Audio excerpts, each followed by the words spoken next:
ABC 7 business commentator Richard Stern is joining us now to tell us that it's been a pretty quiet day on Wall Street.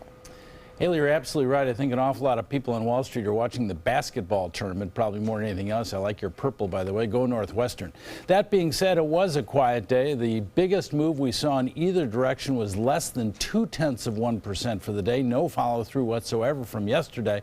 So we'll just have to see when the basketball tournament gets over if Wall Street can get back to work. But today, pretty much a non-event. Let's take a look at the figures, and the non-event they are. There you see the Dow down 15 points, just 0.07% at 20,934.55. That on volume of 621 million shares. And talk about going nowhere. How's that? The NASDAQ was up, but not even 1.1%, closing at 5,900.76 on volume of 1,601 million shares. And the S&P, a down arrow, but less than 0.2%, just 4 points at 2,381.38. Well, we've certainly given you lots of negative news on the world of retail, so how about some positive news from retail? Yes, Pottery Barn. Remember them? West Elm. Well, they're both owned by Williams-Sonoma.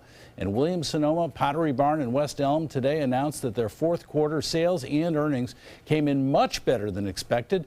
Guess what? The stock was up by 2.3% for the day, and the company increased its dividend by 5%. So not all of retail is suffering. And Haley, I don't know if you're a customer of any of those stores, but the one thing they do have is that they appeal really to many demographics, and that certainly seems to be helping them right now. They definitely do. And Richard, I was thinking the same thing about the tournament. I know I've seen studies that this is one of the least productive work days of the year, so I'm sure that applies to Wall Street as well. Many billions, you're right. Right, although there's a market for in these brackets itself with all the money Sure. that people put into that. Totally Right. separate, but you do have an investment workshop coming up. Yeah, it's coming up quickly now, next Wednesday. And it's a topic that's sometimes a little touchy, if you will, but between you and your spouse, do you really understand what you own? Again, it's one thing to know what you own, but it's something entirely different to understand it.